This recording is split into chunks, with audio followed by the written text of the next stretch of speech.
Yeah. I want to ask a little bit about Odegaard. He is the captain, we know that. He's on course right now to be the next Arsenal captain to lift the Premier League trophy, but he's still such a youngster. Reminds me of back in the day, it would be Tony Adams and then Cesc Fabregas. Were you at the club when he got made captain? I can't quite remember the dates exactly. Me neither. No, maybe. But he was very, very young as a captain, yes. Cesc Fabregas.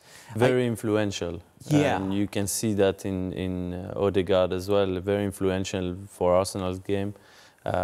He's unselfish. He runs for the team. He does what the team needs to be done. He doesn't do things to make himself look better, but he does what the team needs.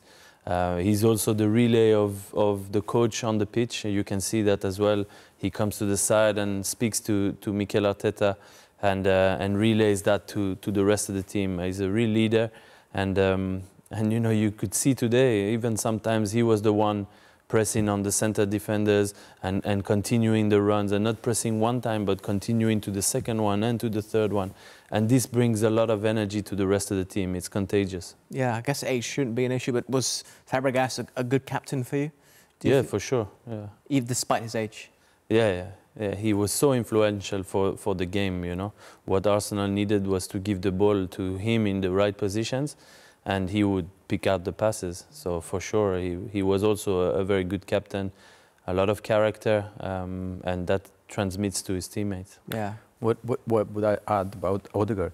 Although he's still quite young, he's been through a lot in his career, and we can see this maturity in his game and in his behavior and his influence on the other players around him. At the beginning, he was, you know, one of the best young players in the world. He went to Madrid and didn't have the best of luck there. Then he came to play for Arsenal. In the beginning, nobody really thought that he's going to be that good, and that seems to make him a better player, to make him a player who understands everything more about the game than the players of his age. He's, you know, been tested physically and mentally, and he came on top. And this season he's been brilliant. I believe if you ask Mikel Arteta which player he would like to always have on the pitch, he would say Martin Odegaard. High praise indeed. Yeah.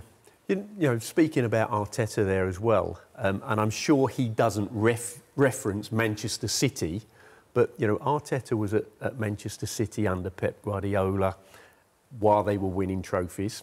And of course, Man City are still right up there. And I just get the feeling that he is able to say to his Arsenal players, do this, if we do this, we will get results, we will get success. And the players know that that's how it was done at Manchester City. Plus with, you know, two ex-Manchester City players now being very much involved there, Zinchenko and Jesus as well. I'm sure they are also speaking to the Arsenal players as well and saying, you know, this is how we did it, and this is how we already have Premier League winners' medals. And, you know, the work rate, you know, Philip was just talking about the work rate of all the players.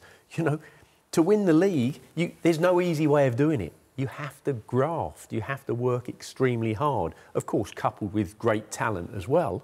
And, you know, Arsenal do look very much like Manchester City in lots of ways, don't they? With that work ethic, with the movement, with the discipline. You know, everybody knows where everybody is almost at any given moment because of their shape and what they do on the training park.